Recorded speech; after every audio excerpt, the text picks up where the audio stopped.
So I had a message from a listener who will remain nameless because I don't know if I want them to be named.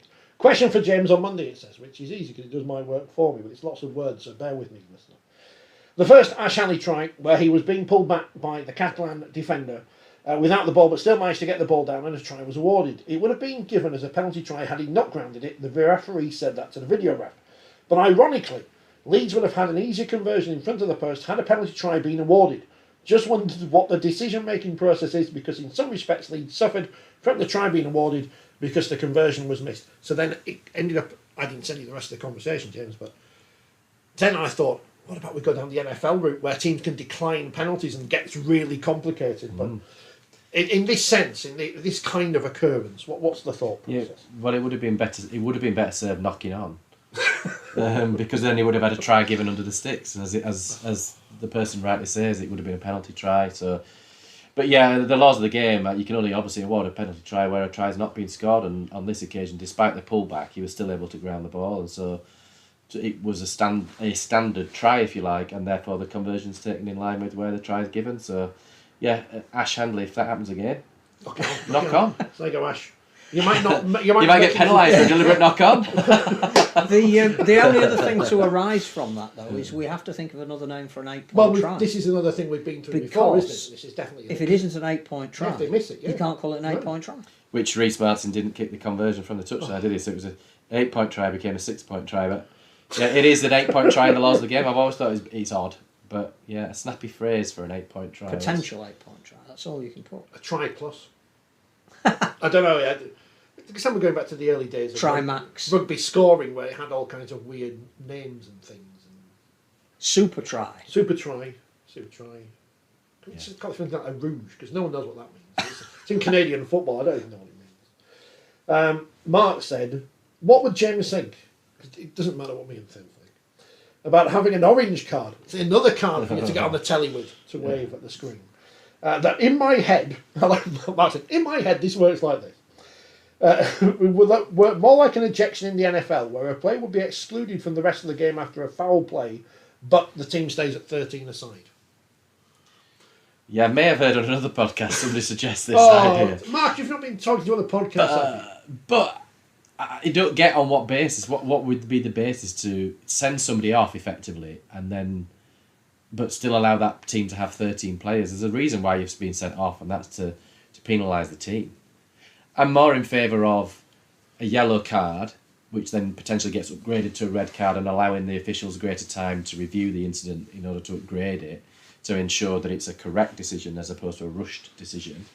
I'm more in favour of that than an orange card, if you like, where you still keep 13 players. It's a bit like, it's a warm up, lads. We'll still play 13 aside, and we've had that in games in the past. Where sometimes we come in on a Monday and said, "Oh well, the coach just said before the game that we could, if you wanted to sim bin somebody, we'll just leave 13." No, it's not under nines. This is a professional sport, so you can't do that. It's like an ice hockey where if you get a 10-minute penalty for misconduct, you're in the box for 10 minutes and feel shame, but they can still bring on another player. You're still at full strength. I was filling time because Simon wrote a message, deleted it, and then he's put it on. Is there not a case? Welcome to Making Up Rules Corner. If you haven't heard it, by the way, the Hypothetic Rugby League podcast the other week did a whole episode of making up rules for Rugby League, which was brilliant because it's just a waste of an hour, isn't it? Just make things up. Is there not a case for the foul being counted the same as foul play in the act of scoring and a penalty under the post being awarded? I guess not. Is that in that case? So we're going back to. I don't understand the question. I'm sorry. Simon, rewrite that question because I think it made more sense when you wrote it the first time. James is now looking at the screen to check it. Not as you can see, if you're watching, my eyesight's terrible. That's why you're a referee. See, Specsavers did that tweet last week, didn't they? Brilliant. But they're already still sponsoring the boards at the side of the pitch because I saw them at Hull yesterday at the whatever Hull Stadium is called these days. I thought Wakefield against Hunslet ARLFC the other week in the Challenge Cup were unlucky with the first try because it was given as a penalty try, but is my understanding right, if it hadn't have been, because I don't think he would have scored it anyway, but the player who fouled the Wakefield player who ended up going off injured would have been able to be sin-binned. You can't be sin-binned in a penalty try, can you, or something? Correct, yeah. You won't have sort of double jeopardy on a penalty try situation. So I was half listening to you then. So that's yeah, okay. If it's a pullback, Much like normal. a pullback, yeah. if it's a pullback in a try-scoring situation, a try's not being scored, it would be a penalty and a sin bin. Or, if in the opinion of the referee or video referee, a try would have been scored, they'll award a penalty try.